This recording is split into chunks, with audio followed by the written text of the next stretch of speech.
दोस्तों, आज की कहानी राजा रामचंद्र भगवान की और उनके पूर्वजों की कहानी। राजा इक्ष्वाकु के वंश में राजा रघु उत्पन्न हुए। राजा रघु इतने प्रतापी और यशस्वी हुए कि इनके नाम पर ही इनका वंश विख्यात हो गया। इसी रघुवंश में बहुत समय बाद विष्णु ने राजा दशरथ के सबसे बड़े पुत्र राम के रूप में अवतार लिया। उन्होंने मनुष्य के सामने आदर्श जीवन का उदाहरण रखा और मनुष्य के विकास के मार्ग में रोड़ा अटकाने वाले असुरों का वध करके आदर्श राम राज्य की स्थापना की। हिरण्यकश्यप और हिरण्याक्ष को विष्णु ने नरसिंह अवतार के रूप में मार दिया था। दूसरे जन्म में ये दोनों राक्षस रावण और कुंभकर्ण बनकर संसार को फिर सताने लगे। रावण ने भारी तपस्या कर ब्रह्मा से यह वरदान प्राप्त किया कि देवता, यक्ष, गंधर्व आदि कोई भी उसे मार न सके। वह मृत्यु के खतरे से निश्चिंत होने के कारण बहुत अहंकारी हो गया और मनुष्य पर अत्याचार ढाने लगा। रावण ने लंका से कुबेर को भगा कर लंका और उसके पुष्पक दोनों पर अधिकार कर लिया। उसने राक्षसों का संगठन कर कई अन्य लोकों को भी जीता। रावण के 10 सिर थे, इसलिए ये दशानन या दशकंठ के नाम से पुकारा जाता था। एक बार अपनी 20 भुजाओं के बल पर घमंड होने के कारण इसने कैलाश पर आक्रमण कर दिया। इस पर शिव जी ने अपने पांव के अंगूठे से इसे दबा दिया। वह एक शिला के नीचे दबकर पीड़ा से कराह उठा। तब से इसका नाम रावण भी पड़ गया। रावण ने शिव जी को क्रोधित जानकर उन्हें प्रसन्न करने के लिए अपने सभी सिर काटकर उन्हें भेंट कर दिया। तब शिव जी प्रसन्न हो गए और वह तब से महान शिव भक्त बन गया। रावण जितना वीर और पराक्रमी था, उतना ही वह दुष्ट भी था। नारियों का अपहरण कर उन्हें बंदी बनाना उसका नियम सा हो गया था। इस पाप के कारण उसे यह शाप मिला कि यदि वह किसी परनारी के साथ बलात्कार करेगा तो उसके 10 सिर फटकर टुकड़े टुकड़े हो जाएंगे। मय की पुत्री मंदोदरी रावण की पत्नी थी। वह अपने पति के हित की कामना से रावण को सद्मार्ग पर चलने के लिए समझाती रहती। उसका भाई विभीषण भी उसे पाप कर्म से हटाने का प्रयास करता, किंतु रावण किसी की परवाह नहीं करता और दुष्टता से बाज नहीं आता। विंध्याचल के दक्षिण भाग तक रावण के राज्य की सीमा फैली थी। इसके राक्षस आर्यावर्त में होने वाले यज्ञों में विघ्न डालते और यहाँ के ऋषि मुनियों को मारते सताते। आश्रमों और गांवों को जलाने तथा निर्दयी लोगों को कष्ट देने में उन्हें बड़ा आनंद आता था। उन्हीं दिनों कृष्णध्वज नामक एक राजर्षि ने वेदों के पाठ द्वारा एक पुत्री को प्राप्त किया। इसका नाम वेदवती थी। वह विष्णु को अपने पति के रूप में पाना चाहती था। इसके लिए उसने घोर तपस्या की। रावण उसे प्राप्त करना चाहता था, इसलिए उसने वेदवती से कहा, मैं विष्णु से भी महान हूँ, इसलिए पति के रूप में मेरा वरण कर मेरे साथ लंका चल। वेदवती ने इस पर रावण का अपमान किया। रावण ने उसका जूड़ा पकड़कर घसीटते हुए अपने साथ ले जाना चाहा। वेदवती ने क्रोधित हो रावण को शाप दे दिया, अरे दुष्ट, तूने मेरे शरीर को स्पर्श कर अपवित्र कर दिया है, इसलिए इस देह को अब त्याग दूंगी। परंतु याद रख, मैं अगले जन्म में लंका में ही जन्म लेकर तुम्हारे नाश का कारण बनूंगी। भगवान विष्णु राम के रूप में मेरा वरण करेंगे। इतना कहकर वेदवती योगबल से अग्नि प्रज्वलित कर उसमें जलकर भस्म हो गई। राक्षसों का अत्याचार समय के साथ बढ़ता गया और उनके पाप से पृथ्वी त्राही त्राही कर उठी। संसार के कल्याण के लिए विष्णु के अवतार का समय निकट आ गया था। इसलिए विष्णु ने मनुष्य के रूप में और देवताओं ने वानरों के रूप में जन्म लिया। महाराज दशरथ ने पुत्र कामेष्टि यज्ञ बिना किसी विघ्न बाधा के पूरा कर लिया। यज्ञ कुंड से अग्निदेव खीर का पात्र ले प्रकट हुए और उन्होंने ये पात्र राजा दशरथ को प्रदान किया। दशरथ ने ये खीर आधी आधी कौशल्या और कैकेयी में बांट दी। राजा दशरथ के 3 रानियों थीं, कौशल्या, कैकेयी और सुमित्रा। कौशल्या और कैकेयी ने अपने अपने हिस्से से थोड़ी खीर सुमित्रा को भी दी। चौथ शुक्ल नवमी के दिन कौशल्या के गर्भ से विष्णु नील मेघ कांति के साथ श्रीराम के रूप में अवतरित हुए। कैकेयी के गर्भ से विष्णु के शंख और पद्म के अंश लेकर भरत प्रकट हुए। शेषनाग का अंश लेकर स्वर्णिम वर्ण के लक्ष्मण तथा विष्णु के चक्र और गदा के अंश से माणिक कांति वाले शत्रुघ्न सुमित्रा के गर्भ से पैदा हुए। चौथ शुक्ल नवमी को कौशल राज्य भर में रामनवमी के रूप में आनंदोत्सव मनाया गया। इतने में तीसरा चौथ आ पड़ा। अयोध्या नगर में चक्रवर्ती दशरथ के ज्येष्ठ पुत्र का जन्मदिन बड़ी धूमधाम से मनाया गया। चौथ पूर्णिमा की दुधिया चांदनी रात में दशरथ अपने महल में अपनी रानियों, चारों पुत्रों, मंत्री सुमंत्र, राजबंधुओं तथा अंतर्ग सखा भद्र के साथ मिष्टान भोज करने लगे। कौशल्या राम को गोद में लिए चंद्रमा को दिखाते हुए खिलाने लगी। राम चांद को लेने की जिद करने लगे और उसके लिए रोने लगे। उन्हें कई प्रकार से मनाया गया, फिर भी उन्होंने रोना बंद नहीं किया। इस पर सुमंत्र ने एक आईना मंगवाया और उसमें चांद का बिंब दिखाया। तब राम प्रसन्नता के मारे उस आईने में चंद्र तथा अपने को देखते हुए रामचंद्र कहकर अपने नन्हे हाथों से तालियां बजाने लगे। उस दिन से वे रामचंद्र कहलाए। इसके बाद भद्र ने राम को गोद में लेकर आईने में दिखाते हुए पूछा, अब तो बताओ। तब राम ने उत्तर दिया, रामभद्र। इसलिए वे रामभद्र भी कहलाए। तभी लक्ष्मण, भरत तथा शत्रुघ्न रामचंद्र के पास आकर खड़े हो गए। आईने में चांद का बिंब छत्र जैसा दिखाई पड़ रहा था और पूरा दृश्य रामचंद्र के राज्याभिषेक जैसा प्रतीत हो रहा था। दशरथ के आनंद की कोई सीमा न रही। तीनों माताएं फूली न समाईं। राजकुमार धीरे धीरे बढ़ने लगे। लक्ष्मण छाया की भांति सदा रामचंद्र के पीछे लगे रहते। उनके पीछे पीछे भरत और शत्रुघ्न जुड़वे भाई के समान एक साथ खेलते हुए चलते। वैसे वे 4 भाई थे, पर वे सब मिलकर एक संपूर्ण रूप में दिखाई देते थे। चारों राजकुमारों ने ब्रह्मर्षि वशिष्ठ से सारी विद्याएं सीख लीं। रामचंद्र जी ने छोटी अवस्था में ही समस्त शास्त्र, वेद, वेदांग, धर्मसूत्र, योग रहस्य आदि का ज्ञान प्राप्त कर लिया। वशिष्ठ ने एक दिन रामचंद्र को समझाते हुए कहा, रामचंद्र, तुम्हारे वंश का मूल पुरुष सूर्य है। तुम रविराम हो, इक्ष्वाकु वंश के सिरमौर। तुम्हारे परदादा महात्मा रघु बड़े यशस्वी थे। तुम रघुकुल के चंद्र हो, रघुराम हो।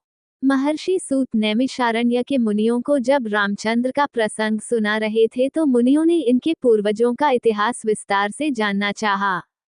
तब महर्षि सूत उन्हें इस प्रकार सुनाने लगे। महाकल्प के प्रारंभ में विवस्वत नाम से द्युतिमान हुए सूर्य के पुत्र वैवस्वत मनु हुए। वैवस्वत मनु के इक्ष्वाकु आदि 10 पुत्र हुए। वे सब महान चक्रवर्ती हुए और उन सब ने इस पृथ्वी पर हजारों वर्षों तक राज्य किया।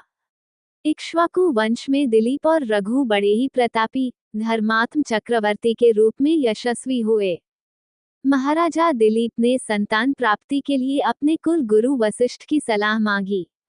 उनके आदेशानुसार राजा कामधेनु की अंश नंदिनी की बड़ी श्रद्धा भक्ति के साथ सेवा अर्चना करने लगे। एक दिन महाराजा दिलीप नंदिनी को जंगल में चरा रहे थे। नंदिनी चरते चरते एक गुफा में चली गई। उस गुफा में एक सिंह था। उस सिंह ने नंदिनी को पकड़ लिया। दिलीप ने सिंह पर बाण चलाना चाहा, किंतु उनका हाथ रुक गया। सिंह ने कहा, हे राजन, ये गाय मेरे लिए आहार बनकर आई है। आपका मुझे मारना अधर्म होगा, इसलिए आपके हाथ रुक गए।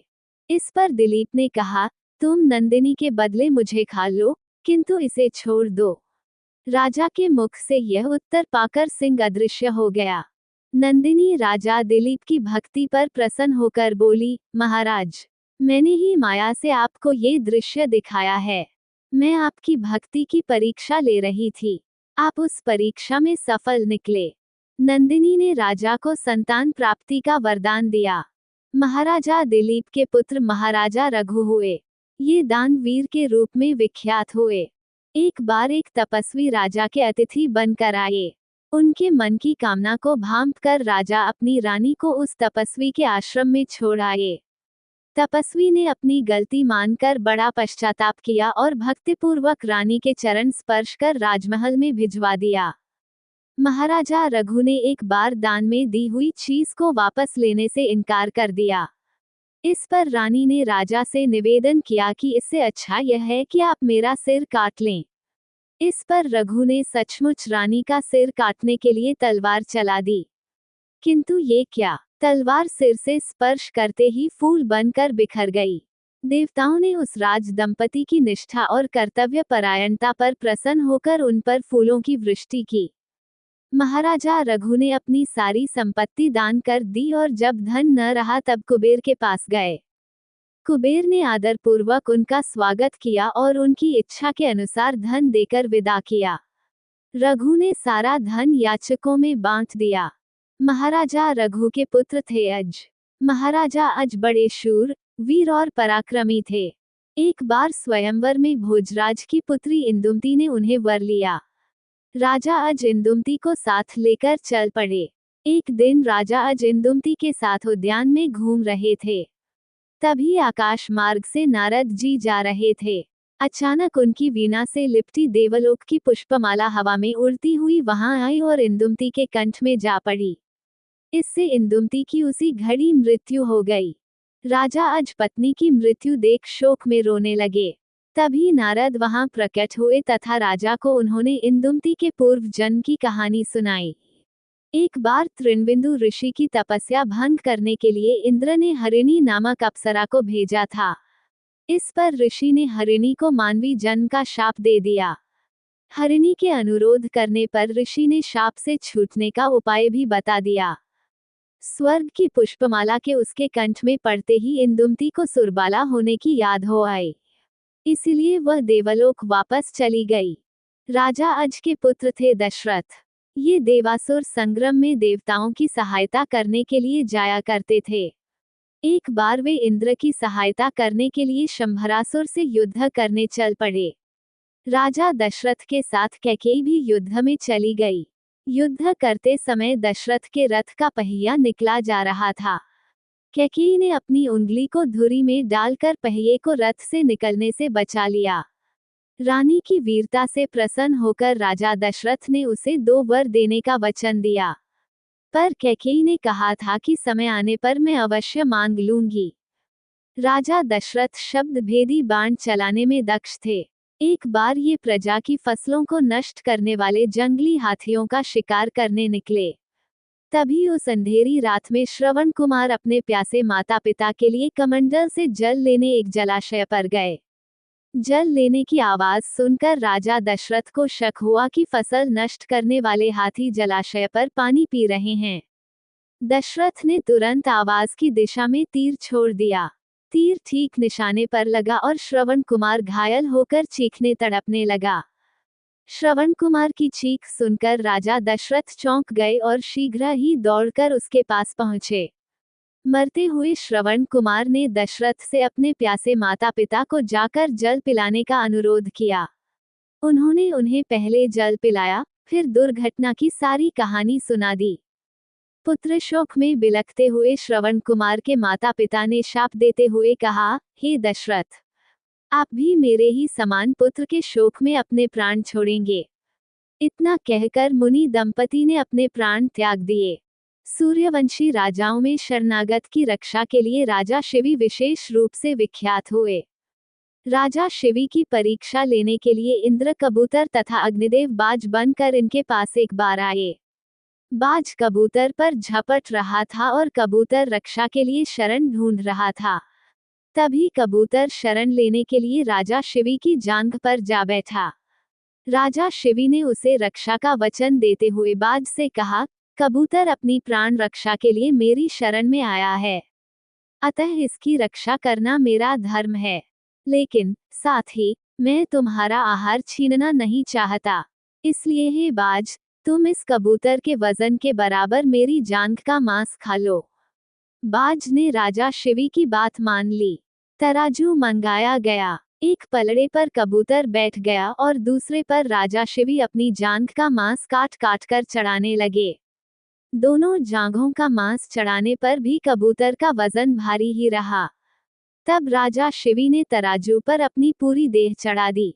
राजा शिवी के त्याग और दानवीरता पर प्रसन्न हो इंद्र और अग्नि अपने असली रूप में आ गए और उन्हें अनेक वर दिए।